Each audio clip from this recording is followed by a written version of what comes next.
রাষ্ট্রবিজ্ঞান সম্মান চতুর্থ বর্ষের শিক্ষার্থীবৃন্দ, জাতীয় বিশ্ববিদ্যালয় পরিচালিত অনলাইন ক্লাসে তোমাদেরকে স্বাগত জানাচ্ছি। আমি মাসুম মিল্লাত মজুমদার, সহকারী অধ্যাপক, রাষ্ট্রবিজ্ঞান বিভাগ, কুমিল্লা ভিক্টোরিয়া সরকারি কলেজ, কুমিল্লা। আজকে আমি তোমাদের সামনে এমন একজন দার্শনিকের রাষ্ট্রদর্শন সম্পর্কে আলোচনা করব, যিনি যার রাজনৈতিক দর্শন গোটা পৃথিবীর রাজনৈতিক ব্যবস্থাকে কাঁপিয়ে তুলেছিল এবং যিনি একদম সম্পূর্ণ নতুন ধরনের রাজনৈতিক ব্যবস্থার জন্ম দিয়েছিলেন বা রাজনৈতিক ব্যবস্থার প্রবক্তা ছিলেন। তিনি হচ্ছেন কার্ল মার্কস, বৈজ্ঞানিক সমাজতন্ত্রের জনক। কার্ল মার্কসের রাষ্ট্রদর্শন সম্পর্কে আমরা আজকে আলোচনা করব।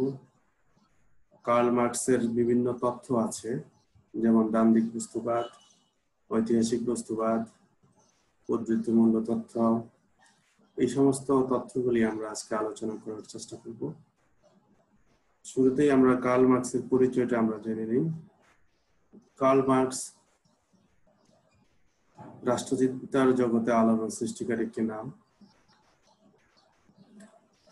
তার দর্শন রাজনৈতিক, অর্থনৈতিক ও সামাজিক ক্ষেত্রে বৈপ্লবিক পরিবর্তন সূচনা করেছিল।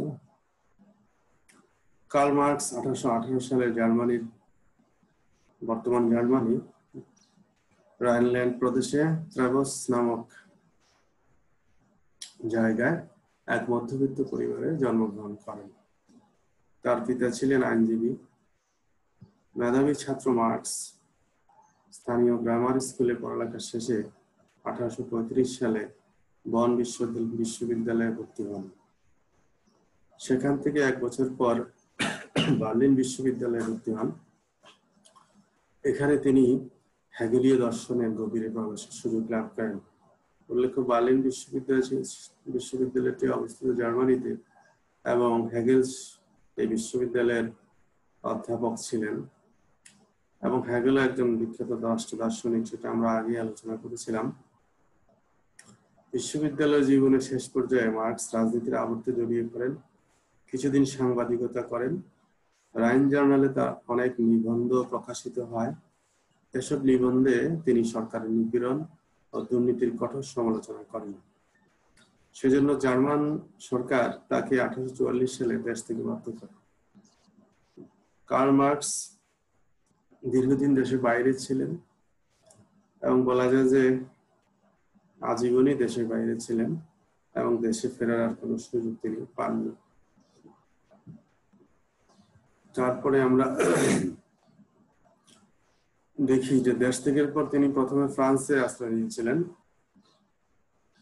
এবং সেখানে তার বন্ধু ও একনিষ্ঠ সহযোগী ফ্রেডারিক এঙ্গেলসের সাহচর্য লাভ করেন।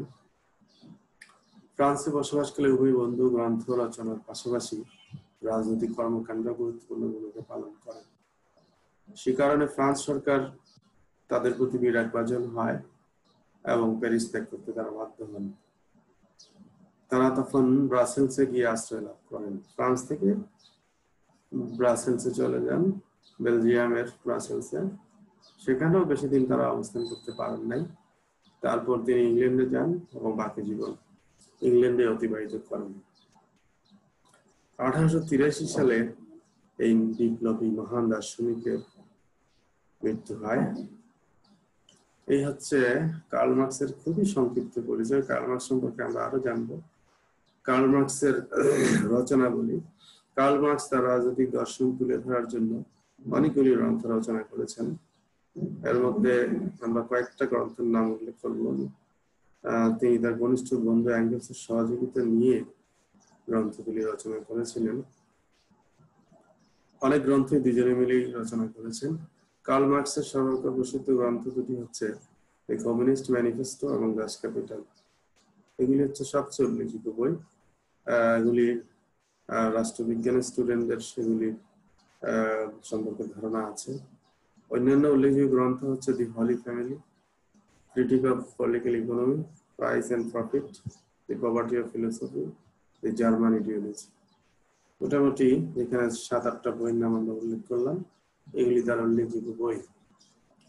মার্কস একজন তাত্ত্বিক ছিলেন, একজন রাজনৈতিক মতাদর্শের রাজনৈতিক বিষয়গুলি নিয়ে তিনি গভীরভাবে বিচার বিশ্লেষণ করেছেন এবং সে তার উপর ভিত্তি করে তিনি অনেকগুলি গ্রন্থ রচনা করেছেন। কার্ল মার্কসের যে দুটি বিখ্যাত বই, সেই দুটি বিখ্যাত বই একটি হচ্ছে দি কমিউনিস্ট ম্যানিফেস্টো, আরটি হচ্ছে দাস ক্যাপিটাল। মার্কস ও এঙ্গেল যৌথভাবে এই কমিউনিস্ট ম্যানিফেস্টোটা রচনা করেন। এটা আসলে সাম্যবাদের একটা প্রামাণ্য দলে সারা বিশ্বে এটা অনেক জনপ্রিয়তা অর্জন করেছিল। এটি হচ্ছে আসলে বৈজ্ঞানিক সমাজতন্ত্রের একটা দলিল। কমিউনিস্ট ইস্তেহার মার্কস এঙ্গেলসের রাষ্ট্রচিন্তার সংক্ষিপ্ত সারমর্ম বলা যায়। 1848 সালে এই গ্রন্থটি মার্কস এবং এঙ্গেলস যৌথভাবে রচনা করেছিলেন। আরেকটি উল্লেখযোগ্য বই হচ্ছে দাস ক্যাপিটাল। এটা মার্কসের রচিত সর্বশ্রেষ্ঠ গ্রন্থ বলা হয়। এই গ্রন্থের মধ্যে আসলে মার্কসের রাষ্ট্রচিন্তার সামগ্রিক প্রতিফলন ঘটে। এই গ্রন্থে মার্কসবাদের মূল স্তম্ভ যেমন দ্বন্দ্ববাদ, ঐতিহাসিক বস্তুবাদ, উদ্ভিদমূলক তথ্য অর্থাৎ মার্কসের সামগ্রিক রাষ্ট্রচিন্তার প্রকাশ ঘটে। 1867 সালে প্রথম খণ্ড প্রকাশিত হয়। দ্বিতীয় খণ্ড এবং তৃতীয় খণ্ড এঙ্গেলস মার্কসের মৃত্যুর পরে প্রকাশ করেন, অর্থাৎ কার্ল মার্কসের মৃত্যুর পরে বাকি দুইটি খণ্ড প্রকাশিত হয়, যেটা এঙ্গেলস প্রকাশ করেছিলেন। কার্ল মার্কসের রাষ্ট্রচিন্তা, এখানে আমরা উল্লেখ করেছি কার্ল মার্কসের রাষ্ট্রচিন্তা কি। একটা হচ্ছে দ্বন্দ্বচিন্তা, বা এটাকে দ্বান্দ্বিক বস্তুবাদ বলা হয়ে থাকে। ঐতিহাসিক বস্তুবাদ, শ্রেণী সংগ্রাম তথ্য, উদ্বৃত্তমূল্য তথ্য, বিপ্লব তথ্য, শ্রেণীহীন সমাজ ও রাষ্ট্রের বিলুপ্তি। বিশেষ করে প্রথম চারটাকেই ওনার সবচেয়ে গুরুত্বপূর্ণ তথ্য হিসেবে আমরা বলে থাকি। আমরা সংক্ষেপে এই তথ্যগুলি আলোচনা করার চেষ্টা করব। প্রথমে আলোচনা করি দ্বান্দ্বিক বস্তুবাদ। ডায়ালেকটিক্যাল ম্যাটেরিয়ালিজম বা দ্বান্দ্বিক বস্তুবাদ আমরা বলতে কি বুঝি? সমাজের বিকাশ ধারায় অন্তর্নিহিত প্রবণতা পর্যালোচনা করতে গিয়ে মার্কস দ্বন্দ্ব চিন্তার আশ্রয় নেন। মার্কসের এই যে দ্বন্দ্ববাদের যে প্রেরণা, এটা মূলত হেগেল থেকে তিনি পেয়েছিলেন।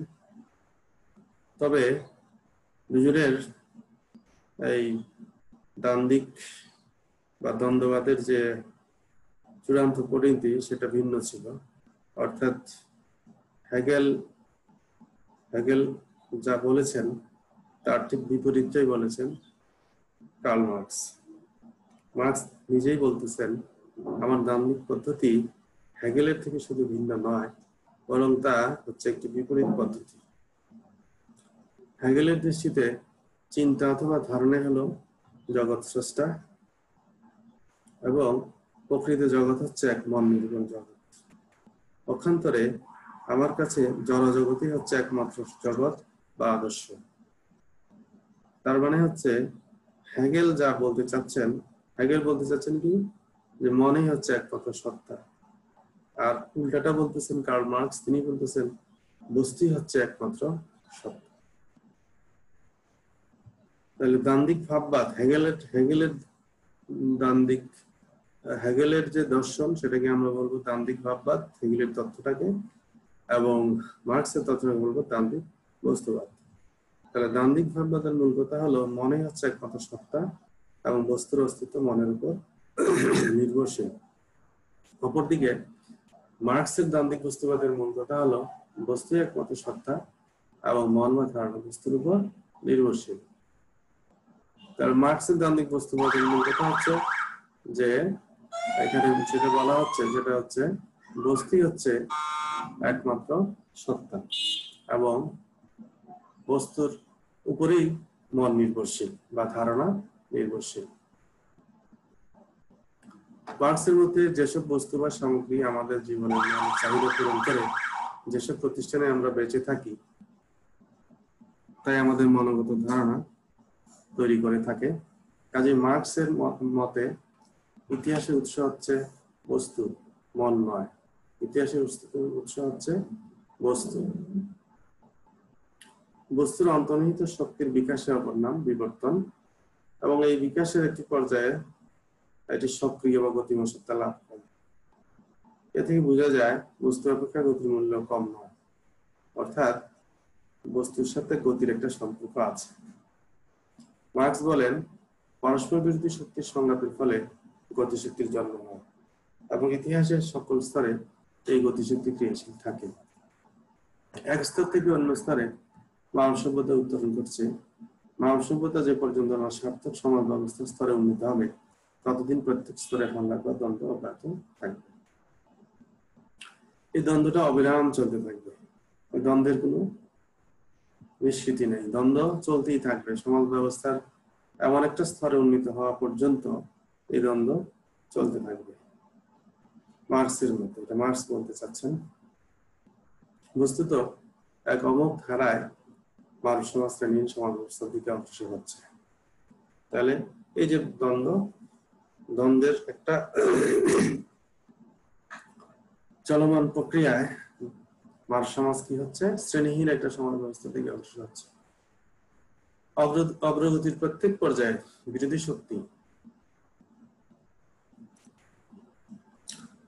বিরোধী শক্তি কি করে, সংঘাত সৃষ্টি করে, এবং উভয়ের সংঘাতের ফলে জন্ম নেয় এক নতুন সিনথেসিস বা সংশ্লেষণ। তাহলে প্রথমটা হচ্ছে বাদ,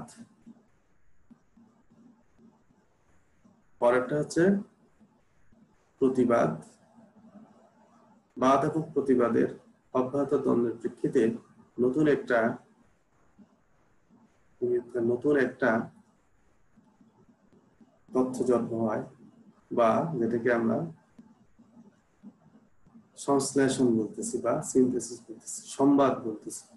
বাদ প্রতিবাদের অবিরত দ্বন্দ্বের প্রেক্ষিতে সংবাদ তৈরি হচ্ছে। মার্কসের মতে উভয় শক্তির সংঘাতের ফলে যে সত্য প্রতিষ্ঠিত হয়, তাই আবার পরবর্তী সংঘাতের পথ তৈরি করে।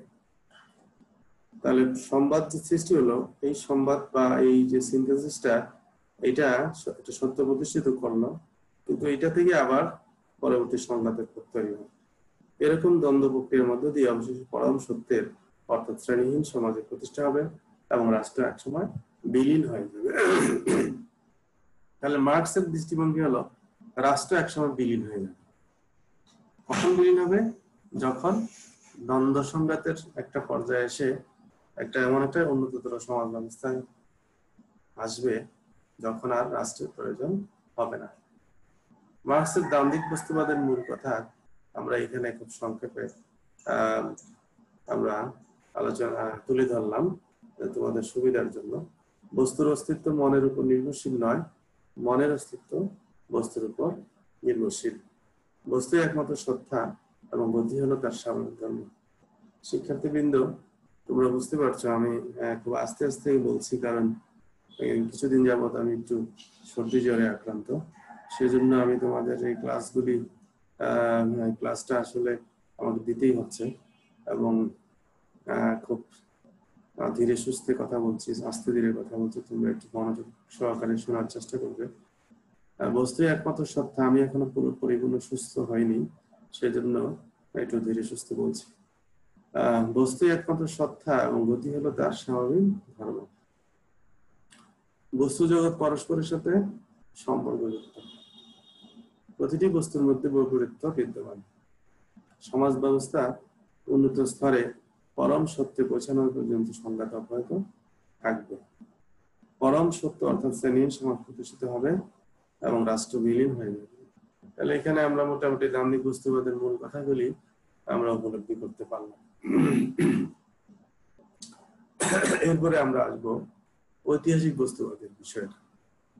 আরেকটা মতবাদ, কার্ল মার্কসের গুরুত্বপূর্ণ মতবাদ, এটাকে আমরা ইতিহাসের বস্তুবাদী ব্যাখ্যা, ঐতিহাসিক বস্তুবাদ, ঐতিহাসিক জড়বাদ, নানা নামে আমরা অভিহিত করি।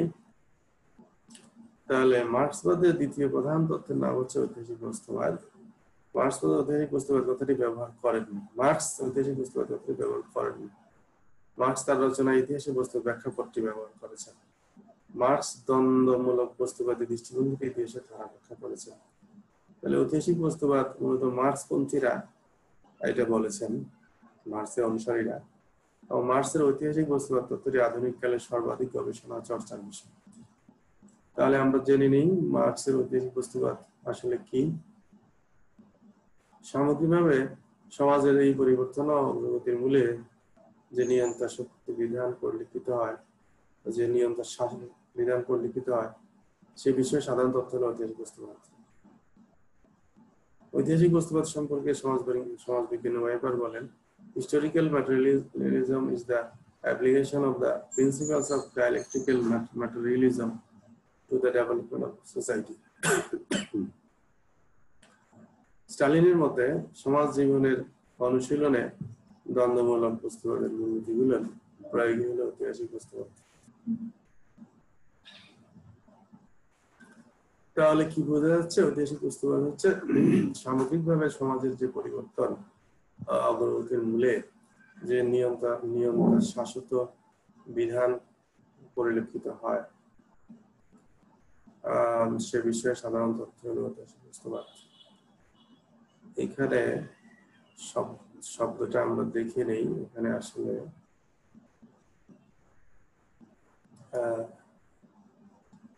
শক্তি বা বিধি বলা হচ্ছে। আসলে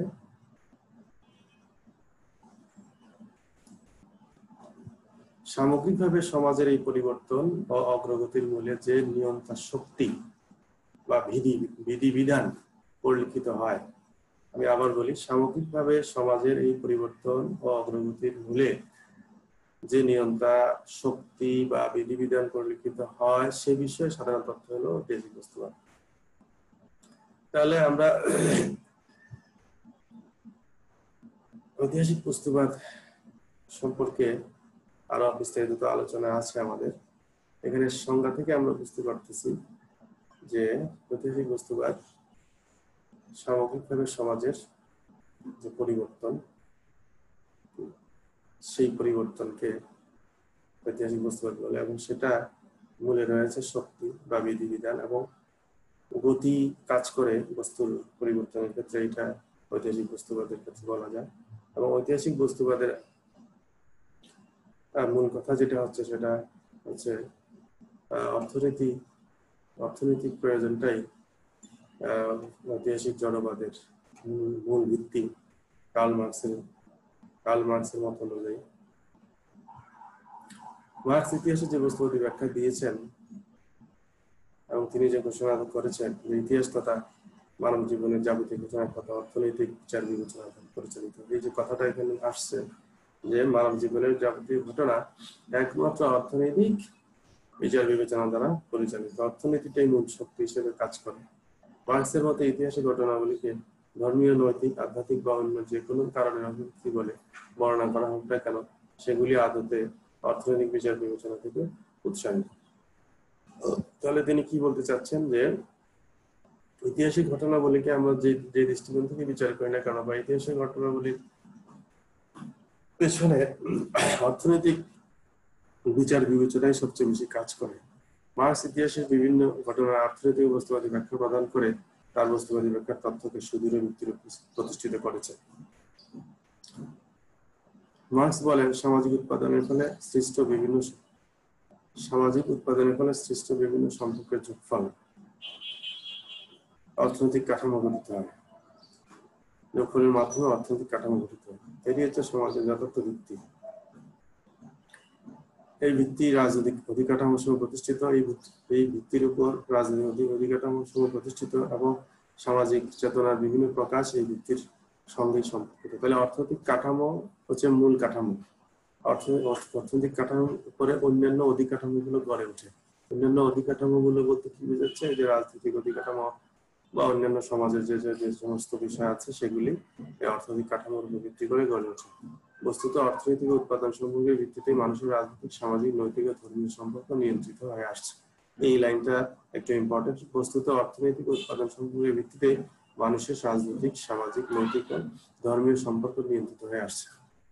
আচ্ছা, তাহলে কার্ল মার্কস তো নিজেই বলছেন ক্রিটিক অফ পলিটিক্যাল ইকোনমি নামক গ্রন্থে বলতেছেন the mode of production in material life determine the general character of the social, political and spiritual process of life. অর্থাৎ বস্তুগত জীবনের উৎপাদন পদ্ধতি সামাজিক, রাজনৈতিক এবং আধ্যাত্মিক জীবন দ্বারা সাধারণ প্রকৃতি নির্ধারণ করে। তাহলে কি পদ্ধতি? উৎপাদন পদ্ধতি। বস্তুগত জীবনের উৎপাদন পদ্ধতি সবকিছু নির্ধারণ করে, ব্যক্তির, রাষ্ট্রের, সামাজিক, রাজনৈতিক সবকিছু নির্ধারণ করে। আচ্ছা, তাহলে এই যে আমরা বলছি যে কেবল তাই নয়, উৎপাদন সম্পর্কে পরিবর্তন থেকে মানব সম্পদের চরিত্র কি হয়? পরিবর্তন হচ্ছে। যেমন হস্তচালিত উৎপাদন ব্যবস্থা সামগ্রিক ঘটে এবং বাষ্পচালিত উৎপাদন ব্যবস্থা কি হয়েছে? পুঁজিপতি শ্রেণীর সৃষ্টি হয়েছে। অর্থাৎ উৎপাদন প্রক্রিয়ার পরিবর্তন দ্বারা সামন্ত ভূমিদাসের অবসান ঘটে এবং পুঁজিপতি শ্রমিক শ্রেণীর সম্পর্কের সৃষ্টি হয়। তাহলে উৎপাদন সম্পর্কের পরিবর্তনের সাথে সাথে মানব সম্পদের চরিত্র পরিবর্তন হয়ে যাচ্ছে। একসময় ছিল হস্তচালিত উৎপাদন ব্যবস্থা এবং সেখানে সামন্ত শ্রেণী ছিল, সামন্ত এবং ভূমিদাস ছিল। এরপরে আসে বাষ্পচালিত বা ইঞ্জিন চালিত উৎপাদন ব্যবস্থা এবং সেখানে পুঁজিপতি শ্রমিক সম্পর্কের সৃষ্টি হয়। মার্কস বলেন উন্নতর বৈজ্ঞানিক পদ্ধতি যত আবিষ্কৃত হচ্ছে ধর্ম উৎপাদন পদ্ধতিও তত পরিবর্তিত হচ্ছে, ফলে মানবের শ্রেণী সম্পর্কের চরিত্র নবতর রূপ পরিগ্রহ করছে। বর্তমানকালে বৃহদাকার শিল্প কারখানা পুঁজিবাদী অর্থনীতি আধিপত্য সৃষ্টি করেছে।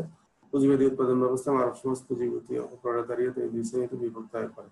তাহলে পুঁজিবাদী ব্যবস্থায় দুইটা শ্রেণী, একটা হচ্ছে পুঁজিবাদী, একটা হচ্ছে শ্রমিক শ্রেণী। শ্রমিক শ্রেণীকেই প্রলেতারিক শ্রেণী বলা হচ্ছে। একটা সময় শ্রমিক শ্রেণী শোষিত হতে হতে প্রলেতারিক শ্রেণীতে রূপান্তরিত হবে এবং পুঁজিপতিদের অব্যাহত পুঁজির বিকাশের প্রেক্ষিতে ছোট ছোট যারা ব্যবসায়ী ছিল তারা একটা সময় এসে প্রলেতারিক শ্রেণীতে অন্তর্ভুক্ত হয়ে যাবে। অর্থাৎ তারা শোষিত হতে হতে একবার নিঃশেষিত হয়ে বা কি বলবো এটাকে সবকিছু হারিয়ে তারাও প্রলেতারিক শ্রেণীতে এসে পরিণত হবে। সমাজের এই শ্রেণী সংগ্রামের অবসান ঘটিয়ে শ্রেণী সমাজ ব্যবস্থা প্রতিষ্ঠার লক্ষ্যেই মার্কস তার ঐতিহাসিক বুঝতেবাদ তথা ইতিহাসে অর্থনৈতিক ব্যাখ্যা প্রদান করেন। তাহলে সমাজের এই শ্রেণী সংগ্রামের অবসান ঘটানোর জন্যই তিনি কিন্তু এবং শ্রেণী সমাজ প্রতিষ্ঠার জন্যই তিনি এই তথ্যটার অবতারণা করেছেন। তারপরে হচ্ছে আমরা মোটামুটি এটা শেষ করলাম। কোনটা শেষ করলাম? আমাদের ঐতিহাসিক জড়বাদ বা ঐতিহাসিক বস্তুবাদ। এবং ঐতিহাসিক বস্তুবাদের শেষ কথাটা আমি আবার বলি যে এখানে যে কথাটা বলা আছে, বর্তমানকালে বৃহদাকার শিল্প কারখানা পুঁজিবাদী অর্থনীতির আধিপত্য সৃষ্টি করেছে। এখন তো বৃহৎ শিল্প কারখানা এবং পুঁজিবাদীদের আধিপত্য, পুঁজিবাদীদের রাষ্ট্র সমাজ সবকিছু আইন কানুন সবকিছু তা নিয়ন্ত্রণ করছে। তাহলে পুঁজিবাদী উৎপাদন ব্যবস্থায় মানব সমাজ কি হবে? পুঁজিবাদী প্রলেতারিয়ত এই দুই শ্রেণীতে বিভক্ত হয়ে পড়ে। সমাজের এই শ্রেণী সংগ্রাম, এই অব্যাহত শ্রেণী সংগ্রামের অবসান ঘটিয়ে শ্রেণীহীন সমাজ ব্যবস্থা প্রতিষ্ঠার লক্ষ্যেই শ্রেণীহীন সমাজ, যেখানে কোনো শোষণ বঞ্চনা থাকবে না, সবাই সমান অধিকার ভোগ করবে, সমতা বিরাজ করবে, মার্কস তার ঐতিহাসিক বস্তুবাদ তথা ইতিহাসে অর্থনৈতিক ব্যাখ্যা প্রদান করেন। এই হচ্ছে মার্কসের ঐতিহাসিক বস্তুবাদ বা ঐতিহাসিক জড়বাদের মূল কথা। 3 নম্বর ধারণায় আমরা চলে আসি, এটা হচ্ছে উদ্বৃত্ত মূল্য তত্ত্ব, থিওরি অফ সারপ্লাস ভ্যালু। উদ্বৃত্ত মূল্য তত্ত্ব মার্কসের একটি মৌলিক আবিষ্কার এবং শ্রেণী সংগ্রামের উন্নত ভিত্তি হিসেবে মার্কস উদ্বৃত্ত মূল্য তত্ত্ব ব্যবহার করেছেন। তার মতে শ্রমশক্তি প্রকৃত মূল্য সৃষ্টি করে। মার্কসের অর্থনৈতিক তত্ত্বের মূল কথা হলো এই উদ্বৃত্ত মূল্য তত্ত্ব। মার্কসের মতে কোনো সামগ্রীর মূল্য নির্ভর করে তা উৎপাদন করতে যে পরিমাণ শ্রম ব্যয় হয় তার উপর। তার মানে তিনি যেটা বলতে যাচ্ছেন, শ্রমশক্তি প্রকৃত মূল্য সৃষ্টি করে। উদ্বৃত্ত মূল্য তথ্যের কথা এটা তিনি বলতে চাচ্ছেন যে শ্রমিক যে শ্রম দেয় সেই শ্রমের একটা মূল্য তো আছেই এবং তার বাড়তি শ্রমের যে মূল্যটা, সেইটা বাড়তি শ্রমটাকে পুঁজিবিদরা কখনো হিসাব করে না। এটা একটা উদাহরণের মাধ্যমে আমরা নিচে দেখবো। মার্কসের উদ্বৃত্ত মূল্য তথ্যের মূল কথা হচ্ছে শ্রমিক তার মজুরি অতিরিক্ত যে মূল্য সৃষ্টি করে তাই উদ্বৃত্ত মূল্য। শ্রমিক তার মজুরির অতিরিক্ত যে মূল্য সৃষ্টি করে তাই উদ্বৃত্ত মূল্য। উদাহরণস্বরূপ একজন শ্রমিক তার মৌলিক চাহিদা পূরণের জন্য 4 ঘন্টা শ্রমকালের প্রয়োজন হয়, কিন্তু পুঁজিপতি যদি তাকে 8 ঘন্টা খাটায় তাহলে বাড়তি 4 ঘন্টা হচ্ছে উদ্বৃত্ত শ্রমকাল এবং এই বাড়তি শ্রমকালে যে মূল্য সৃষ্টি হয় সেটা হচ্ছে উদ্বৃত্ত মূল্য। তাহলে এটা আমরা বুঝতে পারছি যে শ্রমিকের প্রয়োজন, মৌলিক চাহিদা পূরণের জন্য প্রয়োজন 4 ঘন্টা শ্রম দেওয়া, কিন্তু তাকে খাটানো হচ্ছে 8 ঘন্টা। এবং 8 ঘন্টা খাটানোর পরে তাকে দেওয়া হচ্ছে 4 ঘন্টার মূল্য, বাকি 4 ঘন্টার মূল্য তাকে দেওয়া হচ্ছে না। এই বাড়তি শ্রমকালে যে মূল্য সৃষ্টি হয় সেটা হচ্ছে উদ্বৃত্ত মূল্য। এই উদ্বৃত্ত মূল্যই পুঁজিপতি আত্মসাৎ করে।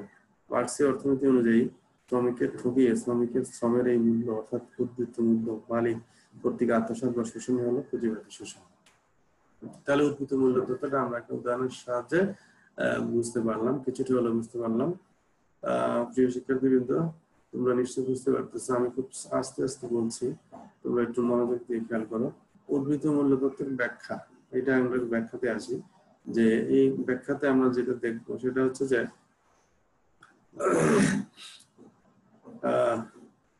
উদ্বৃত্ত মূল্য তত্ত্ব মার্ক্সের মৌলিক আবিষ্কার হলেও এটা মূলত সনাতনী শ্রমতত্ত্বের ভিত্তিতে গঠিত হয়। 17শ শতাব্দীতে জন লক কিন্তু এই কথাটা আলোচনা করেন, শ্রমের মূল্য তত্ত্ব উদ্ভাবন করেছিলেন এবং 19শ শতাব্দীতে অ্যাডাম স্মিথ, ডেভিড রিকার্ডো প্রমুখ সনাতনপন্থী অর্থনীতিবিদ তার ব্যাপক অনুশীলন করেন। এসব অর্থনীতিবিদ মূল্যকে প্রধানত দুভাগে ভাগ করেন, যথা স্বাভাবিক বা সহজাত মূল্য, কৃত্রিম বা বিনিময় মূল্য।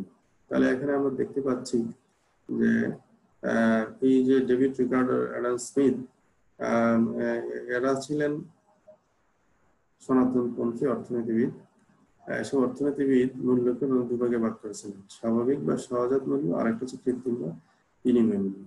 প্রকৃতি প্রদত্ত প্রত্যেকটি দ্রব্যের একটি স্বাভাবিক মূল্য আছে, কিন্তু এই দ্রব্যের সাথে মানুষের শ্রম যখন মিশ্রিত হয় এবং তখন যদি একটা প্রক্রিয়াজাত পণ্য গঠিত হয়, তখন তার নতুন মূল্য সৃষ্টি হয়। এই মূল্যকে কৃত্রিম মূল্য বা বিনিময় মূল্য।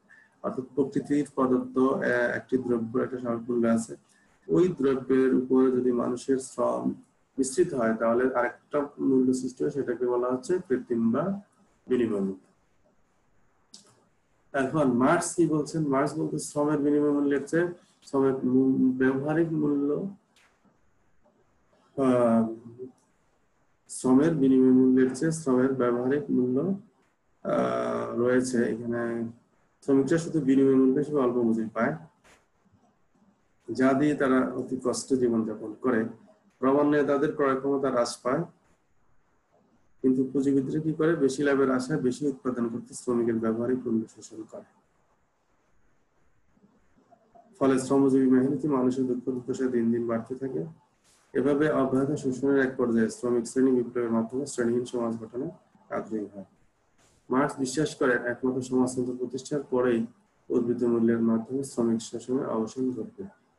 এই কথাগুলি যে কি বুঝতে পারছি আমরা, মার্ক্স বলতেছেন শ্রমের বিনিময় মূল্যের চেয়ে শ্রমের ব্যবহারিক মূল্য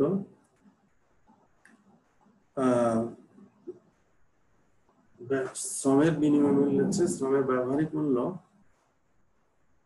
এখানে একটু দেখে নিই আমরা। আসলে আমি অনেক ব্যস্ততা এবং শারীরিক অসুস্থতার কারণে তোমাদের সঠিকভাবে ক্লাসটা নিতে সমস্যা হচ্ছে। কার্ল মার্ক্স কিন্তু কার্ল মার্ক্সের যে রাষ্ট্রদর্শন, এটা অনেকটাই কিন্তু একটু জটিল। তারপরেও আমি চেষ্টা করছি এবং শারীরিক অসুস্থতা নিয়ে তোমরা একটু মনোযোগ দিয়ে শোনার চেষ্টা করো। মার্ক্সের মধ্যে শ্রমের বিনিময় মূল্যের চেয়ে শ্রমের ব্যবহারিক মূল্য সবসময় বেশি থাকে। কি বলছে তিনি?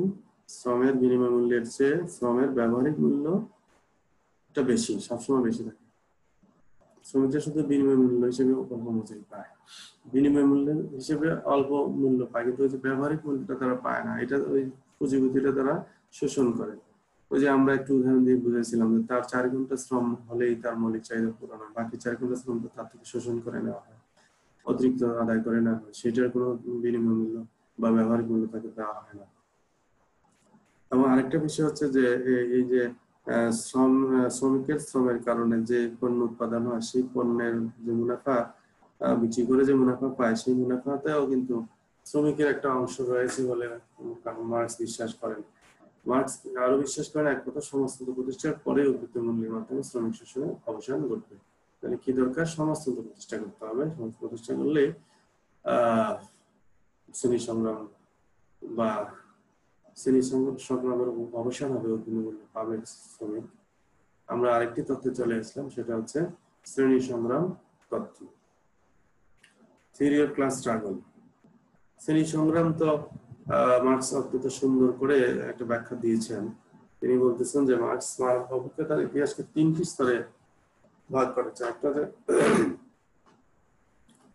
ইতিহাস পূর্বকাল, একটা হচ্ছে ঐতিহাসিক কাল, একটা হচ্ছে ইতিহাসোত্তর কাল। 3টি স্তরে দ্বিতীয় স্তরে অর্থাৎ ঐতিহাসিক কালে শ্রেণী ব্যবস্থা, তার শ্রেণী ব্যবস্থা উদ্ভব কখন ঘটে? এই যে ঐতিহাসিক কালে। ইতিহাস পূর্বকালে বা আদিম সমাজে কোনো ধরনের শ্রেণী সংগ্রাম ছিল না, এবং ইতিহাস উত্তর কালেও কোনো ধরনের শ্রেণী সংগ্রাম থাকবে না। ইতিহাস উত্তর কাল হলো যখন সমাজ সাম্যবাদী সমাজ, শ্রেণীহীন সমাজ প্রতিষ্ঠিত, তখন মার্কসের দৃষ্টিকোণ থেকে। শ্রেণী ব্যবস্থার মূল উৎস হচ্ছে সম্পত্তি। তাহলে এটা তোমরা একটু পড়ে নিলে আমার জন্য সুবিধা হয়। একটু পড়ে নিও তোমরা, আমি তোমাদের যাতে সমস্যা না হয় সেজন্য লিখে দিলাম। তাহলে আদিম সাম্যবাদী সমাজ ব্যবস্থায় আমাদের কি ছিল না? কোনো ধরনের শ্রেণী সংগ্রাম ছিল না। পরবর্তীতে এসে শ্রেণী সংগ্রামের শুরু হয়, এবং যখন ব্যক্তিগত সম্পত্তি মূলত মানুষ অধিকারী হয়, তখন থেকে একটা শ্রেণী সংগ্রাম বা মানুষের আধিপত্য বিস্তারের একটা সুযোগ তৈরি হয়। মানুষ নিজেদের নিয়ন্ত্রণে নেওয়ার চেষ্টা করে এবং সাধারণ মানুষকে তাদের সেবা দাসে পরিণত করে।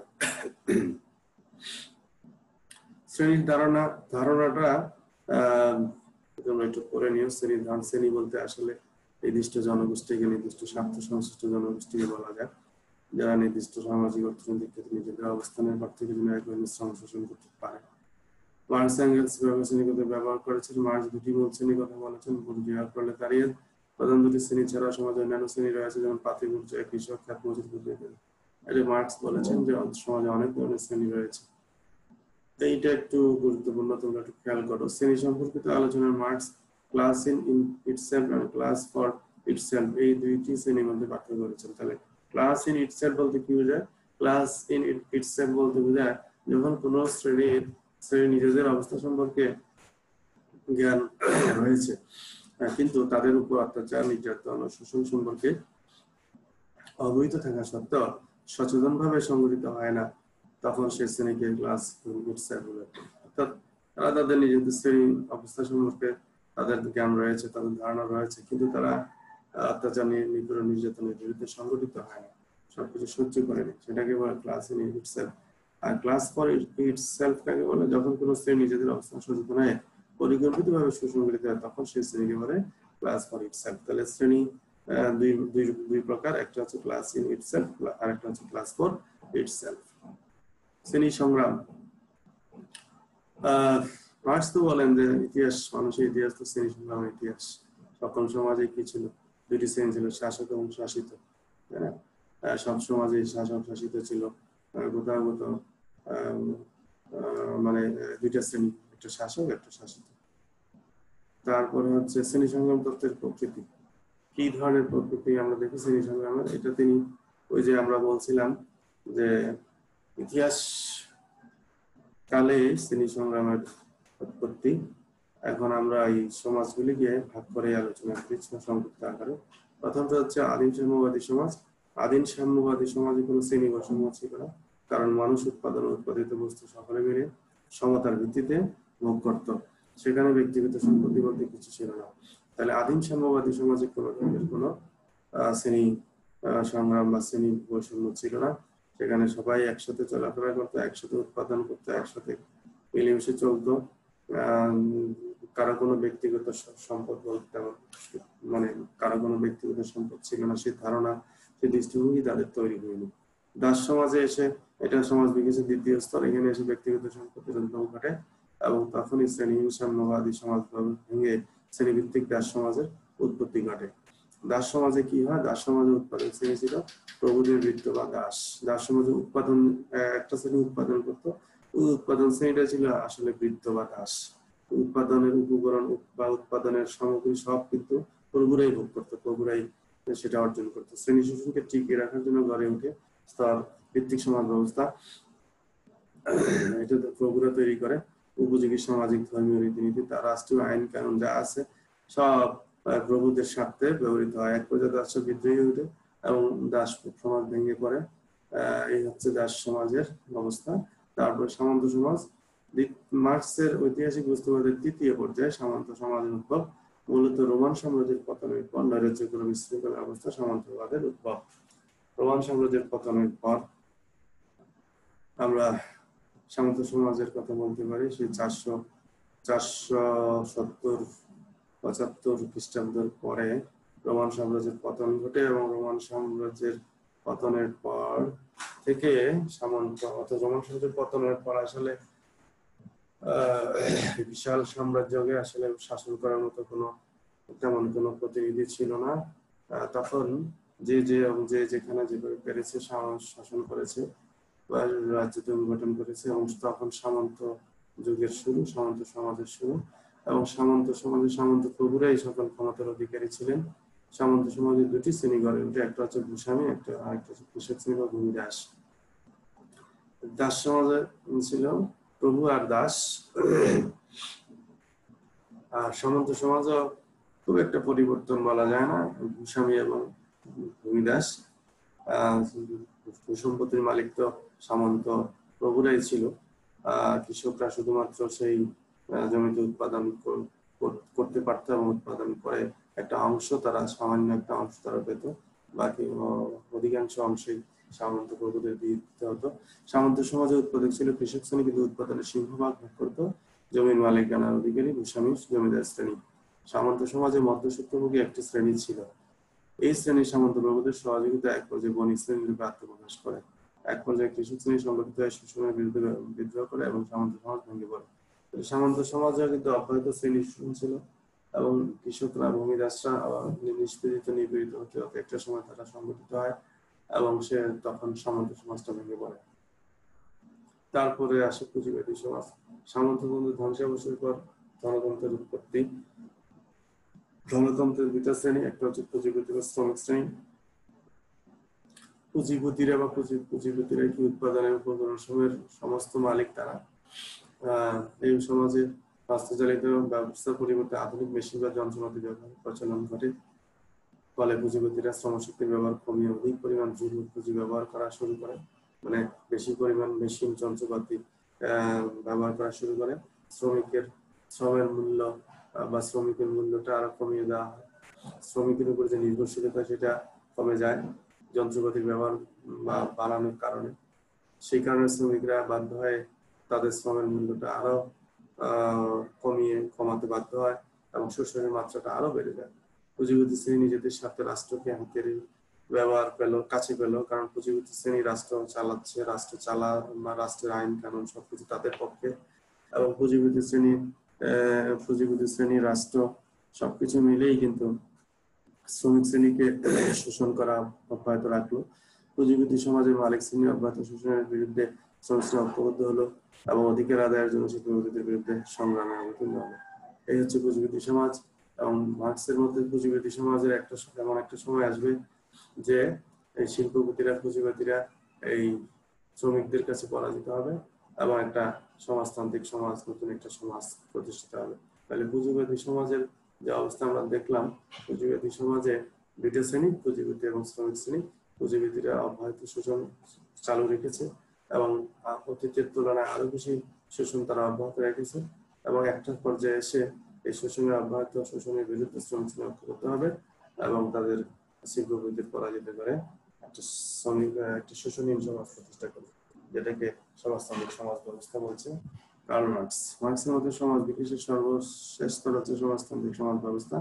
পুঁজিবাদী সমাজ ব্যবস্থা শেষ পর্যায়ে প্রোলেতারিয়েতরা একতাবদ্ধ হয় বুর্জোয়াদের উচ্ছেদ করে একটি সাম্যবাদী সমাজ প্রতিষ্ঠা করবে। তখন সমাজে শ্রেণী সম্পর্কের উপস্থিত থাকবে না এবং শ্রেণী সংগ্রামের অবসান ঘটবে। তাহলে এখানে দেখা যাচ্ছে মার্ক্সের সমাজ বিকাশের ধারায় আমরা দেখলাম কি আদিম সাম্যবাদী সমাজ, আমরা দেখলাম দাস সমাজ, আমরা দেখলাম সামন্ত সমাজ, আমরা দেখলাম পুঁজিবাদী সমাজ। এবং পুঁজিবাদী সমাজ এখনো বিদ্যমান, অব্যাহত রয়েছে, কিন্তু কার্ল মার্ক্স মনে করেন পুঁজিবাদী সমাজ ব্যবস্থা ধ্বংস হয়ে যাবে এবং সমাজতান্ত্রিক সমাজ ব্যবস্থা কায়েম হবে। সেখানে সমাজতান্ত্রিক কায়েম হলে কি থাকবে না, কোন শ্রেণী সম্পর্ক থাকবে না, শ্রেণী সংগ্রাম থাকবে না, শ্রেণীহীন সমাজ প্রতিষ্ঠিত হবে। এই হচ্ছে শ্রেণী সংগ্রাম তত্ত্ব কার্ল মার্ক্সের। কিছু বৈশিষ্ট্য আছে, তোমরা একটু পড়ে নিও বৈশিষ্ট্যটা, আমি এখানে উল্লেখ করে দিয়েছিলাম, এগুলি তোমরা একটু পড়ে নিলে ভালো হবে। এরপরে আমরা চলে যাই রাষ্ট্র সম্পর্কে মার্কসের তথ্য। আমরা জানি যে মার্কস কিন্তু বলেছেন যে একটা সময় শ্রেণীহীন সমাজ যখন প্রতিষ্ঠিত হবে তখন কিন্তু রাষ্ট্র ব্যবস্থা থাকবে না, রাষ্ট্র আপনা আপনি বিলুপ্ত হয়ে যাবে। এই হচ্ছে রাষ্ট্র সম্পর্কে মার্কসের থিওরি। এবং রাষ্ট্রের প্রকৃতি সম্পর্কে মার্কস যে কথাটা বলতে চাচ্ছেন সেটা হচ্ছে মার্কস এই সনাতন তত্ত্বের মূলে প্রচন্ড আঘাত। সনাতন তত্ত্ব বলতে যে রাষ্ট্র হচ্ছে একটি কল্যাণকর প্রতিষ্ঠান, মঙ্গলের প্রতিষ্ঠান, এগুলি বলে আসছেন ম্যাক্সিমাম দার্শনিকরা। কিন্তু মার্কস কিন্তু নতুন একটা তথ্য দিলেন রাষ্ট্র সম্পর্কে। তিনি বলতেছেন যে না, তিনি বলতেছেন রাষ্ট্র কোনো মঙ্গল বা সুন্দরের প্রতিষ্ঠান নয়। রাষ্ট্র হচ্ছে আসলে ওই যে পুঁজিপতিদের একটা হাতিয়ার, রাষ্ট্র শোষণের হাতিয়ার। রাষ্ট্রের প্রভাবশালী বুর্জোয়া শ্রেণী নির্বাহী কমিটি ছাড়া আর কিছুই নয়। তাহলে রাষ্ট্র কল্যাণকর কোনো প্রতিষ্ঠান নয়। এবং তাহলে পুঁজিতান্ত্রিক রাষ্ট্র তার সকল সাংস্কৃতিক এজেন্সিগুলিকে আমরা ব্যবহার করে যাতে বুর্জোয়াদের কর্তৃত্ব অধিক মজবুত হয় এবং শ্রমিক শ্রেণীকে আরো শক্তভাবে দাসত্বের বন্ধনে, অর্থাৎ পুঁজিপতি রাষ্ট্র কি করে, রাষ্ট্রের সমস্ত এজেন্সিগুলোকে পুঁজিপতিদের স্বার্থে ব্যবহার করে। আইন কানুন শিক্ষা ব্যবস্থা সবকিছু পুঁজিপতিদের স্বার্থে ব্যবহার করে। তারপরে আমরা দেখি যে এই যে এখানে যে রাষ্ট্র হচ্ছে বল প্রয়োগের একটি হাতিয়ার। রাষ্ট্রের যে আইন শৃঙ্খলা বাহিনী, সেনাবাহিনী সব পুঁজিপতিদের কল্যাণে কাজ করে। রাষ্ট্র শ্রেণী শত্রুতার বহিঃপ্রকাশ। কাজে যতদিন শ্রেণী বিভেদ থাকবে ততদিন রাষ্ট্র থাকবে শোষক শ্রেণীর হাতিয়ার হিসেবে। মার্ক্সীয় ভবিষ্যৎবাণী অনুসারে যদি শ্রেণীহীন সমাজ প্রতিষ্ঠা হয় তাহলে সেটি শুধু শ্রেণীহীন সমাজে হবে না, সেটি হবে রাষ্ট্রহীন বটে, অর্থাৎ রাষ্ট্র তখন আর থাকবে না। পুঁজিতান্ত্রিক রাষ্ট্রের সাথে শ্রমিকদের কখনো আপোষ সম্ভব নয়, কারণ এই ধরনের রাষ্ট্রের সাথে আপোষ করলে বুঝতে হবে যে তারা তাদের শত্রুদের সাথে আপোষ করছে। অর্থাৎ পুঁজিবাদী রাষ্ট্রের সাথে শ্রমিকের কোনোদিন কোনো আপোষ হবে না। পুঁজিবাদী রাষ্ট্রের সাথে শ্রমিকের এই যে অব্যাহত সংগ্রাম সে চলতেই থাকবে। তারপরে মার্কস বিশ্বাস করে একটা সময় আসবে প্রলেতারিয়েত বিপ্লব হবে। প্রলেতারিয়েত বিপ্লবের ফলে পুঁজিবাদী রাষ্ট্র ধ্বংস হয়ে যাবে, সর্বহারাদের এক নায়কত্ব প্রতিষ্ঠিত হবে, অর্থাৎ শ্রমিকদের রাজত্ব তৈরি হবে, শ্রমিক শ্রেণীর শাসন তৈরি হবে, শাসন শুরু হবে বা শ্রমিক শ্রেণীর রাষ্ট্র শাসন করা। প্রলেতারিয়েত রাষ্ট্রের লক্ষ্য আছে যত দ্রুত সম্ভব পুঁজিবাদী শ্রেণীকে উৎখাত করে শ্রেণীহীন সমাজ প্রতিষ্ঠা করা। এখানে একটা কথা আমরা বলে নিতে পারি, সেটা হচ্ছে প্রলেতারিয়েত শ্রেণী তো আমরা বলতে পারি যে হচ্ছে শ্রমিক শ্রেণী। প্রলেতারিয়েত শ্রেণী হচ্ছে শ্রমিক শ্রেণীর সাথে আরো যারা যোগদান করবে, অর্থাৎ যারা স্বল্প পুঁজির মালিক ছিল, ছোট ছোট ব্যবসায়ী ছিল, তারা একসময় নিঃশেষিত হয়ে তারা শ্রমিক শ্রেণীতে পরিণত হবে বা শোষিত শ্রেণীতে পরিণত হবে। তখন তারা সবাই মিলে প্রলেতারিয়েত শ্রেণী গঠিত হবে। প্রলেতারিয়েত শ্রেণীর মাধ্যমে কিন্তু বিপ্লব হবে, বিপ্লবে প্রলেতারিয়েত শ্রেণী জয়লাভ করবে এবং প্রলেতারিয়েত শ্রেণী রাষ্ট্র পরিচালনা করবে। এবং ততদিন রাষ্ট্র করছে যতদিন শ্রেণী ব্যবস্থা বা শ্রেণী যে সংঘাত সেটা যতদিন বন্ধ না হয় এবং শ্রেণীহীন সমাজ প্রতিষ্ঠা করা পর্যন্ত তারা ক্ষমতা থাকবে। শ্রেণীহীন সমাজ প্রতিষ্ঠা হলেই তারা তখন আর রাষ্ট্র থাকবে না। শ্রেণীহীন সমাজ প্রতিষ্ঠা হলে রাষ্ট্র আর টিকে থাকবে না, রাষ্ট্র প্রয়োজন হবে না, রাষ্ট্র বিলীন হয়ে যাবে। মার্ক্সের মতে প্রলেতারিয়েত রাষ্ট্রের মাধ্যমে শ্রেণী বিভেদ উচ্ছেদ হয়ে যখন শ্রেণীহীন সমাজ প্রতিষ্ঠিত হবে তখন রাষ্ট্র আপনার থেকে বিলুপ্ত হয়ে যাবে। এই কথাটা এখানে আসছে। মার্ক্সের মতে প্রলেতারিয়েত রাষ্ট্রের মাধ্যমে শ্রেণী বিভেদ উচ্ছেদ হয়ে যখন শ্রেণীহীন সমাজ প্রতিষ্ঠিত হবে তখন রাষ্ট্র আপনার থেকে বিলুপ্ত হয়ে যাবে, তার আর কোনো প্রয়োজনই থাকবে না। শ্রেণীহীন এবং রাষ্ট্রহীন একটা সমাজ তৈরি হবে। রাষ্ট্রীয় উৎপত্তি বিকাশ সম্পর্কে মার্ক্স বলেছেন এবং সেটা আমরা এখানে দেখতে পাচ্ছি মার্ক্সের দৃষ্টিকোণ থেকে রাষ্ট্র উৎপত্তি বিকাশের কর্মধারা। এগুলি আমরা একটু আলোচনা করেছি। শ্রেণী সংগ্রামের ক্ষেত্রে দাস সমাজের রাষ্ট্র কিভাবে ছিল, কি দাস এবং দাস সমাজে কয়টা শ্রেণী ছিল, তাদের মধ্যে কি সম্পর্ক ছিল, সামুদ্রিক সমাজের রাষ্ট্র কিরকম ছিল, পুঁজিবাদী সমাজের রাষ্ট্র, প্রলেতারিয়েত রাষ্ট্র। আমরা একটু আগে প্রলেতারিয়েত রাষ্ট্র আলোচনা করলাম। প্রলেতারিয়েত রাষ্ট্র কখন হবে? এই পুঁজিবাদীদের পরাজিত করে প্রলেতারিয়েত বিপ্লবের মাধ্যমে প্রলেতারিয়েত রাষ্ট্র তৈরি হবে এবং প্রলেতারিয়েত রাষ্ট্র শ্রেণীহীন সমাজ প্রতিষ্ঠা পর্যন্ত তারা রাষ্ট্র পরিচালনা করবে। যখনই শ্রেণীহীন সমাজ প্রতিষ্ঠিত হয়ে যাবে তখন আর রাষ্ট্র থাকবে না। শ্রেণীহীন সমাজ কখন প্রতিষ্ঠিত হবে? একটা পর্যায়ে এসে, সমাজতান্ত্রিক সমাজ প্রতিষ্ঠিত হওয়ার পরে একটা পর্যায়ে এসে শ্রেণীহীন সমাজ প্রতিষ্ঠিত হবে, যেখানে কোনো শ্রেণী বৈষম্য থাকবে না, শ্রেণী সংঘাত থাকবে না, সবাই সমানভাবে রাষ্ট্রের সবকিছু ভোগ করতে পারবে। পরে একটা পর্যায়ে এসে রাষ্ট্রের বিলুপ্তি করে যাবে, রাষ্ট্র আর থাকবে না। এই হচ্ছে কার্ল মার্কসের থিওরি। কার্ল মার্কস খুব জনপ্রিয় একজন দার্শনিক এবং একটা বৈপ্লবিক পরিবর্তন তিনি এনেছিলেন রাজনৈতিক দর্শনে, রাজনৈতিক চিন্তা চেতনায়। তার সমাজতন্ত্র বিশ্বব্যাপী আলোড়িত, বিশ্বব্যাপী প্রভাব বিস্তার করেছিল। তার সমাজতন্ত্রের প্রেক্ষিতে, তার থিওরির প্রেক্ষিতে রাশিয়াতে সমাজ বিপ্লব হয়েছিল, রুশ বিপ্লব হয়েছিল, সমাজতান্ত্রিক বিপ্লব হয়েছিল, আরো অনেক দেশে, পশ্চিম ইউরোপের আরো অনেক দেশে, পূর্ব ইউরোপের অনেক দেশে সমাজতান্ত্রিক বিপ্লব হয়েছিল এবং সমাজতন্ত্র প্রতিষ্ঠিত হয়েছিল। যাই হোক, সমাজতন্ত্রের বর্তমান পরিস্থিতি হয়তো সেভাবে আমরা বলতে পারি না, সমাজতন্ত্র জনপ্রিয়তা আছে বলতে পারি না। তারপরও একটা সময় গণতন্ত্রের বিকল্প ব্যবস্থা হিসেবে, পুঁজিবাদের বিকল্প ব্যবস্থা হিসেবে সমাজতন্ত্র ব্যাপক জনপ্রিয়তা অর্জন করেছিল। কার্ল মার্কস যে তথ্যগুলি দিয়েছেন এর মধ্যে আমি আলোচনা করেছি দাম্ভিক বস্তুবাদ, ঐতিহাসিক বস্তুবাদ, শ্রেণী সংগ্রাম তথ্য, উদ্বৃত্তমূল্য তথ্য এবং রাষ্ট্র সম্পর্কের ধারণা। আমি আলোচনা করার চেষ্টা করেছি, খুব তাড়াতাড়ি করলাম আলোচনা, এবং আসলে কার্ল মার্কস সম্পর্কে এত সহজে এত তাড়াতাড়ি আলোচনা করা দুরূহ ব্যাপার। তারপরেও চেষ্টা করেছি যদি তোমাদের কিছুটা আমি ডিটেলস লিখে দেওয়ার চেষ্টা করেছি। আর তোমাদেরকে আমি বলছিলাম আগে থেকেই যে আসলে একটু শারীরিক অসুস্থতার কারণে আমি একটু কণ্ঠস্বরটা একটু ক্ষীণ আমার, তোমরা একটু বুঝে নেওয়ার চেষ্টা করো। কার্ল মার্কসের রাষ্ট্র দর্শনের সমালোচনা, এখানে সমালোচনা দেওয়া আছে। ইতিহাসের জড়বাদী ব্যাখ্যা পূর্ণাঙ্গ নয়, অর্থাৎ ইতিহাসের জড়বাদী তিনি কি বলতে চাইছেন, তিনি বলছেন উৎপাদন ব্যবস্থা, অর্থনীতি এবং উৎপাদন ব্যবস্থা, এটাই হচ্ছে মূল কাঠামো, এবং অন্যান্য গুলি হচ্ছে অধিকাঠামো। অর্থাৎ ইতিহাসের যে বিবর্তন সেটা যে শুধু উৎপাদন ব্যবস্থার কারণে, অর্থনৈতিক প্রভাবের কারণে হয়েছে তা কিন্তু নয়। শ্রেণী সংগ্রামকে অধিক গুরুত্ব করেছেন। শ্রেণী সংগ্রামকে, প্রত্যেকটা সমাজে শ্রেণী সংগ্রাম বিদ্যমান এবং শ্রেণী সংগ্রামকে বেশি গুরুত্ব দেওয়ার চেষ্টা করেছেন তিনি। শ্রেণী সংগ্রাম ছাড়াও যে সমাজে বিকশিত হয়েছে বা সমাজের শ্রেণী সংগ্রামের বাইরেও যে অনেক কিছু রয়েছে সেটা তিনি গুরুত্ব দেননি। শ্রেণী সংগ্রাম, শ্রেণী সংঘাতকে, শ্রেণী বৈষম্যকে তিনি বেশি গুরুত্ব দিয়েছেন, এটাকে হাইলাইট করার চেষ্টা করেছেন।